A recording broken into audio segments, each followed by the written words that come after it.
बैठे हुए आम आदमी पार्टी के नेशनल कन्वीनर और क्रांतिकारी मुख्यमंत्री, जिनकी पूरी दुनिया में अच्छे कामों की चर्चा होती है, अरविंद केजरीवाल जी, भाई गोपाल इटालिया जी, हमारी गुजरात की सारी टीम, दर्जा बदर्जा वॉलंटियर साहबान और पार्टी की रीढ़ की हड्डी और गुजरात की तरक्की की उम्मीद लेकर, अपने परिवार की तरक्की की उम्मीद लेकर, अच्छी शिक्षा की उम्मीद लेकर, रोजगार की उम्मीद लेकर, अच्छे इलाज की उम्मीद लेकर अपने अपने घरों से बाहर निकल कर आए। भारी संख्या में बुजुर्ग, युवा, माएं, बहनें, बच्चे, सबको मेरी तरफ से नमस्कार, प्रणाम, सत श्री अकाल। दोस्तों, कड़ोदरा में मेरी कोई रिश्तेदारी नहीं है। मेरे कोई भुआ का बेटा या मौसी का बेटा यहां नहीं रहता कि मैंने उसको कोई ठेके दिलवाने हों सड़क के, सरकार बना के, मैंने उसके लिए कोई और भ्रष्टाचार करना हो। मैं आपके पास इसलिए आया हूं कि शहीद आजम भगत सिंह, राजगुरु सुखदेव और हजारों शहीदों ने जब देश आजाद कराया था तो पूरा देश आजाद कराया था। अकेली दिल्ली और पंजाब नहीं, मैं भी चाहता हूं पूरा देश भ्रष्टाचार से आजाद हो। आपको बात बताने बहुत खुशी हुई।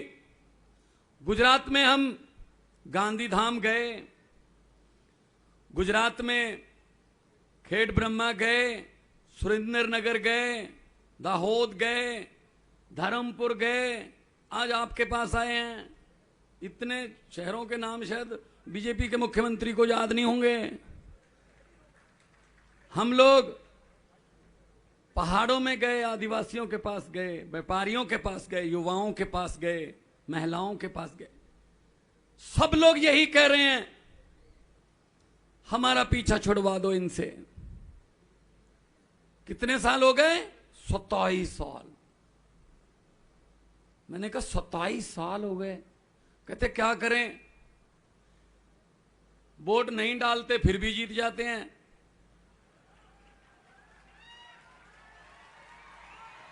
और जब डालने जाते हैं और कोई बटनी है नहीं, कांग्रेस को वोट दें वो बिक जाते हैं, उनके एमएलए उधरी चले जाते हैं। मैंने कहा इस बार क्या सोचा?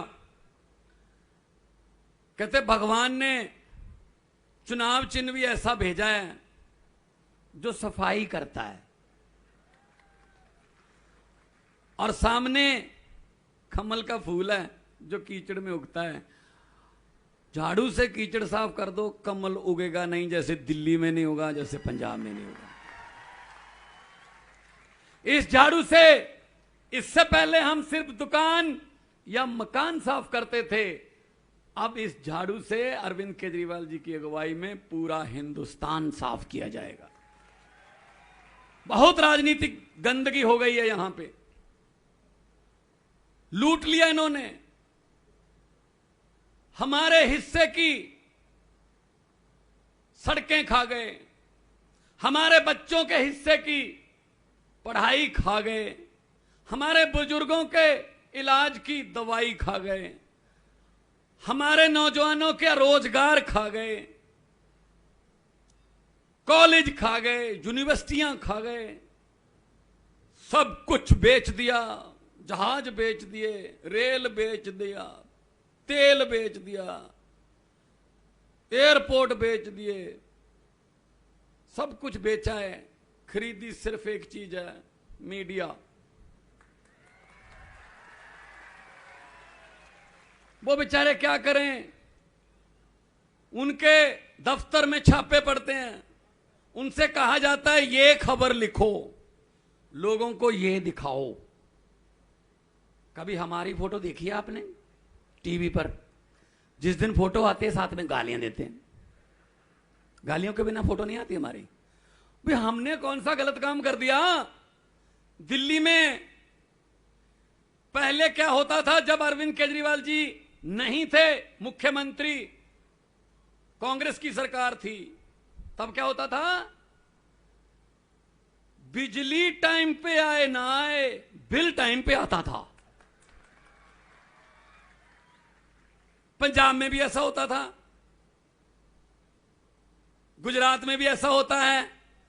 अब दिसंबर में जब सरकार बनेगी आम आदमी पार्टी की गुजरात में, बिजली टाइम पे आएगी, बिल नहीं आएगा। पंजाब में 50 लाख घरों को जीरो बिल आया इस बार। 1 जुलाई से हमने वहां बिजली फ्री की। अभी तक लोगों को यकीन नहीं आ रहा, वो एक दूसरे को बिल दिखा रहे हैं, पढ़ के देखना यार ये जीरो जीरो कैसे आ गया। आ गया भाई, नीयत साफ है। हमने कोई नोट छापने वाली मशीन नहीं रखी हुई। पैसा कहां से आएगा? ये कहते रहते हैं, ये केजरीवाल कहता है ये फ्री कर दूंगा, ये पैसा कहां से आएगा? अरे पैसा इन्हीं के बीच में है, आप ही में से पैसा निकालेंगे जो आपने लूटा है। इनकी प्रॉपर्टियां, इनके बैंक बैलेंस, बच्चों के नाम पे, रिश्तेदारों के नाम पे, पैसे की कोई कमी नहीं रहती। भ्रष्टाचार बंद कर दो, पैसा ही पैसा। और भ्रष्टाचार बंद करके जो पैसा बचता है वो लोगों को दे दो, लोग दुआएं देते हैं। और दुआ जो है ना, वो भगवान की कचहरी में सबसे पहले सुनी जाती है। आम आदमी की दुआ, गरीब की दुआ। ये बद्दुआएं लेते हैं, ये पर्चे करते हैं, डराते हैं, लालच देते हैं। पंजाब में भी ऐसी करते थे ये। इसका एक तरीका बताता हूं मैं। ये जब कुछ आपको वोट के लिए नोट देने आए, तो मेरी हाथ जोड़कर विनती है गुजरात वालों को, मना मत करना। घर पे लक्ष्मी आए, मना मत करना। तुम्हारे ही पैसे हैं भाई, तुम्हारा ही लूटा हुआ माल है वो। और इनको बोल देना कि हाँ, वोटिंग वाले दिन अंदर जाके झाड़ू वाला बटन दबा के कह देना कि हाँ।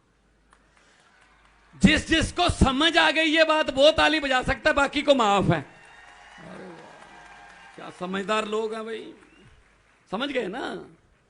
ऐसे ठीक आएंगे ये। लोहे को लोहा काटता है भाई, जहर को जहर मारता है। पंजाब में 6 महीने में हमने 20,000 के आसपास, 20,000 6 महीने में सिर्फ सरकारी नौकरियां निकाली, पोस्टें निकाली और नियुक्ति पत्र दे दिए। अभी 14, 15, 16 अक्टूबर को पुलिस की भर्ती का पेपर है। कांस्टेबल रखे जाएंगे, हेड कांस्टेबल, सब इंस्पेक्टर। और पेपर होगा बिल्कुल ईमानदारी से, पारदर्शी से। पेपर पंजाब में और दिल्ली में फूटता नहीं है, क्योंकि हम ये समझते हैं इस बात को कि युवा जो है वो पढ़ाई करता है आधी रात तक, फिर सुबह उठ के फिर पढ़ाई करता है कि मैं कुछ कर दूंगा, शायद एक किताब मेरी और मेरे परिवार की किस्मत बदल देगी। लेकिन जब 2 दिन पहले पेपर फूट जाता है तो उसका दिल टूट जाता है। पेपर फूटा, सपना टूटा। अब मैं आपको एक और सलाह देता हूं। अब आप बीजेपी का चुनाव वाला पेपर फोड़ देना इस बार, ताकि आपको महीना 1.5 महीना पहले ही पता चल जाए कि कैसे जीतते हैं ये कौन कौन से जुमले लेके आते हैं, कौन सी बातें ऐसी बोलते हैं जिसमें समाज में बंटवारा होता है। इनके वाला पेपर फोड़ दो इस बार।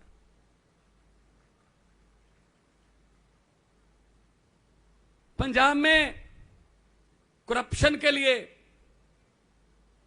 बहुत बड़े बड़े अड्डे खुले हुए थे, जैसे आपके यहां सरकारी अड्डे, जहां भी जाओ पैसे मांगते थे।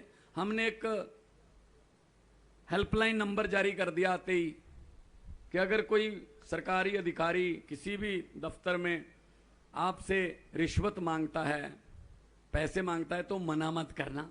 जेब में हाथ डाल के मोबाइल निकाल लेना, उसकी वीडियो बना के हमें भेज देना, बाकी काम हमारा है।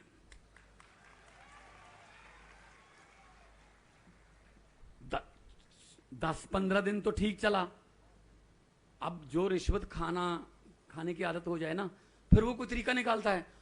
तो अधिकारियों ने बाहर लिख के लगा दिया मोबाइल फोन अंदर लाना मना है। हमने कहा भी ये कौन सा कोई यहाँ पे कोई इतनी कोई देश की सुरक्षा की अंदर कोई बड़ी मीटिंग चल रही है सीक्रेट, क्यों नहीं? तो हमने कहा जिस अधिकारी ने ये लिखा अपने दफ्तर के बाहर कि मोबाइल अंदर ले जाना मना है, उसको हम करप्शन मानेंगे, उसको भी सस्पेंड करेंगे।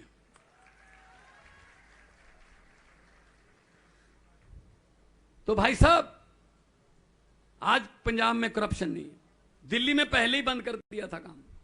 एंटी करप्शन मूवमेंट से तो पार्टी निकली है, गुजरात में भी होगा।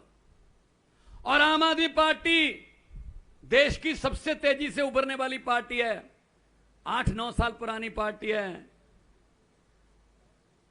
2 स्टेटों में 2 राज्यों में गवर्नमेंट है, 10 एमपी राज्यसभा में है। ये अभी आज अक्टूबर का पहला हफ्ता है, आज ये 2 है, दिसंबर में इसमें ऐसे हो जाएगा 3, गुजरात का नंबर आएगा। और किसने लाना नंबर? आप लोगों ने। इनसे पीछा छुड़वाओ। जब आप वोट करने जाते हो, इस बार एक बार याद रख लेना कि भगवंत मान आया था, वो ये बात कह के गया था कि वो बटन जो है, बटन के सामने चुनाव चिन्ह होता है, वो बटन ना तो किसी कमल के फूल का है, वो बटन ना ही हाथ पंजे का है, वो बटन ना ही तीर कमान का है, वो बटन ना ही किसी हाथी का है, वो बटन ना किसी दाती हथौड़े का है, वो बटन ना ही झाड़ू का है। असल में वो बटन आपके बच्चों की किस्मत का बटन है। झाड़ू वाला बटन दबा दोगे, किस्मत चमक जाएगी बच्चों की, परिवार में खुशहाली आएगी। और दूसरा बटन दबा दोगे तो 27 साल जो पहले दबाते रहे हो, तो यही हाल रहेगा। अभी ये हाईवे तो ठीक है, जब नीचे उतरते हैं, सड़कें देखी मैंने गुजरात की। मैंने मुख्यमंत्री साहब को, अरविंद केजरीवाल जी को कहा कि जी मैं कमाल है गुजरात में। कहते क्या? मैंने कहा मैं सड़क में गड्ढे देखे थे, गड्ढों में सड़क पहली बार देखी है। कहीं कहीं सड़क भी आती थी। तो इतना बुरा हाल कर रखा है, और इतने बजट है, पैसा है, सब कुछ है, लेकिन जनता को इन्होंने लावारिस छोड़ रखा है। लावारिस, किस्मत पे छोड़ रखा है। बस जियो मरो, आपकी किस्मत। पढ़ने के लिए अच्छे स्कूल नहीं है, इलाज के लिए अस्पताल नहीं है, तो फिर हम क्यों चुनते हैं इनको भाई? ये पेड़ भी हर साल पत्ते बदल लेते हैं गुजरात वालों, इस साल आप भी बदल दो बस। पेड़ भी खुश हो जाएंगे, नया सूरज उदय हुआ है, ठंडी हवा, ईमानदारी की हवा चली है, पेड़ भी खुश हो जाएंगे। तो ये गालियां देते हैं, जैसे गोपाल भाई बोल रहे थे, हमारे बारे में नाप शनाप बोलते रहते हैं, बोलते रहने दो। पंजाब में भी ऐसे करते थे। ये असल में हारने की निशानी होती है। जब दिया बुझने लगता है तो ज्यादा फफ करता है। इनके दिए बुझ रहे हैं भाई। अब अगर राजनीति में आना है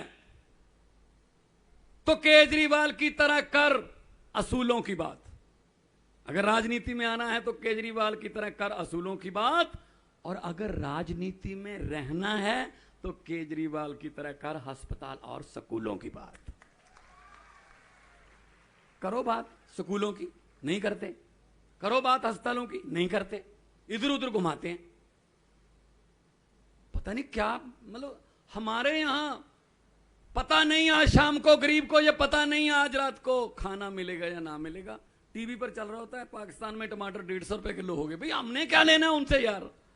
हमारा बताओ टमाटर के रेट क्या है? हर महीने आप गैस के सिलेंडर का रेट बढ़ा देते हो। हर महीने महंगाई इतनी है, चूल्हे चल नहीं रहे, और इतनी भारी संख्या में माएँ बहनें आई हैं, ये इस बात का सबूत है कि ये भी परिवर्तन के लिए आई हैं, क्योंकि रसोई ये चलाती हैं, इनको पता है। आना चाहिए आपको, राजनीतिक रैलियों में आइए, सुनिए और उसके बाद मन बनाइए। अगर आपके बिना घर नहीं चल सकते तो आपके बिना देश भी नहीं चल सकते।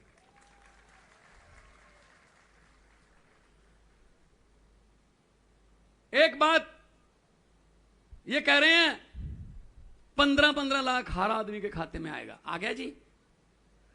हैं जी? आया नहीं, हमारे भी नहीं आया, पंजाब में नहीं आएगा। 15 लाख की बात छोड़ो, जो हमारे घर में खर्चे के लिए 1000-2000 पड़े थे वो भी नोटबंदी करवा के निकलवा के ले गए। सबसे ज्यादा जो पीड़ित हैं नोटबंदी की वो महिलाएं हैं। महिलाओं को एक अच्छी आदत होती है, माएँ बहनों को एक अच्छी आदत होती है, आदत बहुत अच्छी है, कि वो अलग से पैसे रख लेती हैं। कई बार अपने पति को नहीं बताती, चलो कोई इमरजेंसी के लिए, अस्पताल के लिए, बच्चे की पढ़ाई के लिए कोई अलग से रख लेती हैं। अब रख लिए, अब उनको क्या पता था कि ऐसा हो जाएगा। रातों रात मोदी जी ने नोटबंदी कर दी। अब सुबह उठी, बताती हैं तो पंगा, छुपाती हैं तो पंगा। बताएंगी घर पे झगड़ा होगा, हस्बैंड कहेगा कहां से लाई पैसे, नहीं बताएंगी कागज बन जाएंगे, किसी काम के नहीं रहेंगे। इतनी मुश्किल से जोड़े थे, बचत की थी। तो मैंने पंजाब में एक रैली में ऐसी जनसभा में बोल दिया, तो मैं गाड़ी में बैठने लगा, 2 माएँ एक बहन आई, मेरा सर पे हाथ रख के आशीर्वाद दिया और बोली, बेटा जो आपने नोटबंदी वाली बात बोली थी बिल्कुल सही है, हम भी मायके से बदलवा के लेके आए हैं। यहां भी मायके वाली बहुत बैठी होंगी। कमाल है। क्या हुआ भाई? नोटबंदी से आतंकवाद खत्म हो गया, भ्रष्टाचार खत्म हो गया, गरीबी दूर हो गई, महंगाई कम होगी। क्या हो गया? कुछ नहीं हुआ, बस वैसे कर दी। सो दोस्तों, अच्छे आदमियों को विधानसभा में चुनकर भेजो, ईमानदार आदमियों को भेजोगे तो ईमानदारी के कानून वहां बनेंगे। भ्रष्टाचारियों को भेजोगे तो भ्रष्टाचारी कानून बन के बाहर आएंगे। ईमानदार लोगों को आप भेजो। इस बार आम आदमी पार्टी आपके द्वार पे आई है, हम घर घर जा रहे हैं, हमारे वॉलंटियर जा रहे हैं। हम जो कहते हैं वो करते हैं, जो नहीं कर सकते वो कहते ही नहीं है। केजरीवाल जी ने हम सबको ये बोला हुआ है कि 5 काम करने हैं तो 5 ही बोलो, 5 करके 6 कर दो, लोग शाबाशी देंगे, यार बोले 5 थे फिर भी 6 कर दिए। 6 बोल के 5 करोगे तो लोग कहेंगे यार वादे पूरे नहीं किए। तो इसलिए हम 100% से ऊपर वाली पार्टी है। हम वादे नहीं करते, हम गारंटियां देते हैं कि गारंटी है इस बात की। एक ही नेता है जो गारंटी देता है, और मैंने जब से होश संभाला है एक ही नेता है जिसने एक ऐसा बात बोली कि दिल को छू गई लोगों के। दिल्ली में चुनाव से, 2020 के चुनाव से 1 महीना 1.5 महीना पहले टीवी पर अरविंद केजरीवाल जी आए और उन्होंने कहा, मैं दिल्ली वासियों को कहना चाहता हूं, 2 करोड़ दिल्ली वासियों को मैं कहना चाहता हूं, अगर मेरे पिछले 5 साल वाले काम पसंद हैं तो मुझे वोट दे देना, अगर नहीं पसंद तो वोट मत देना। ये को कह सकता है? ये वही कह सकता है जो सच्चा है। ये तो लगे हुए हैं 5 साल मौका और दे दो, 5 साल और दे दो। कितने हमारे मौके खत्म हो गए यार, इनके मौके मांगने की तरीक नहीं बदली। तो अपनी किस्मत खुद लिखो, देश को खुद चलाओ, प्रदेश को खुद चलाओ। अपने में से एमएलए निकालो, अपने में से एमपी निकालो। इनके बेटे बेटियों ने क्या ठेका ले रखा है, इन्होंने बनना चेयरमैन? हमारे बच्चे नहीं बन सकते? बन सकते हैं, लेकिन हम ये सोच लेते हैं चलो हमने क्या लेना है। हमने क्यों नहीं लेना, देश हमारा है, हमने इनसे हिसाब लेना है। हिसाब लेके जो लूटा हुआ पैसा, एक एक पैसे का हिसाब लेके वो जनता को देना है, पब्लिक को देना है, स्कूलों के रूप में, अस्पतालों के रूप में। तो मैं यही कहूंगा आज के दिन कि इतनी भारी संख्या में आपका आना, ये हमारे लिए बहुत हौसला अफजाई वाली बात है। बहुत हौसला बढ़ गया हमारा। पंजाब से भी मेरे कुछ पंजाबी भरा बैठे ने, सत श्री अकाल जी। तो पंजाबी जहां जाते हैं अपना मुकाम बनाते हैं। आप जाओगे ट्रांसपोर्ट में, सब पंजाबी हमारे भाई मेहनत करते हैं दिन रात और काम बढ़ाते हैं, रोजगार भी देते हैं। 24 घंटे में से 20 घंटे काम करते हैं, पूरी दुनिया में जाते हैं। तो आप भी सब बताते रहो, इनको बता दो कि पंजाब में, क्योंकि आप लोग के रिश्तेदार दोस्त मित्र वहीं पे हैं, तो इन सबको बता दो कि पंजाब में 6 महीने में एक नया सूरज दिखने लगा है, नजर आने लगा है, कुछ तो हुआ चेंज। जितना सत सत श्री अकाल। दोनों हाथ ऊपर उठाकर 2 नारे लगाने हैं। वो नारों से भी पता चल जाता है, यहीं कहीं बैठे होंगे कुछ नेता, तो इसके आसपास बैठे होंगे, पता करने आए होंगे कितने लोग आए हैं। कुछ बीच में भी बैठे होंगे सीआईडी वाले, तो उन्होंने बताना होता है कि जी नारे में इतना जोश था, क्योंकि ये पूछते हैं जब नारे लग रहे थे जोश कितना था, उसी से पता चल जाता है। एक बार क्या हुआ, रामलीला ग्राउंड में बीजेपी की रैली 2015 में, रैली लाइव चल रहा था टीवी पर, मैं केजरीवाल जी के पास बैठा था, दिल्ली में लाइव देख रहे थे। तो जब नारे लगने लगे तो मैंने नारा देखकर मैंने कहा जी आप मुख्यमंत्री बनने की तैयारी कर लो, जीतेंगे। कहते आपको कैसे पता चला? मैंने कहा जी नारे से पता चल जाता है। स्टेज से नारा लग रहा था कि बीजेपी जिंदाबाद, लोग कह रहे थे बीजेपी जिंदाबाद। मैंने कहा हाथ ऊपर जा रहा है, गर्दन नीचे जा रही है, ये तो दिहाड़ी पे आए हैं, पैसे लेके आए हैं, ये वोट नहीं डालने वाले। और जब नारा दिल से लगता है, आपने भगत सिंह के बुत देखे होंगे, ऐसे होता है, गर्दन सीधी, हाथ भी सीधा। वही नारा आज से आपसे लवाऊंगा ताकि इनको पता चल जाए कि जनता बाहर आ चुकी है गुजरात की। इनकलाब, इनकलाब, भारत माता की वंदे वंदे, बोले सो निहाल। बहुत बहुत धन्यवाद, आपने इतने प्यार से सत्कार से मुझे सुना, बहुत दिल को खुशी हुई। आप तंदुरुस्त रहिए, तरक्की करिए, बहुत बहुत मेहरबानी। हेलो, खूब खूब आभार तमाम मित्र।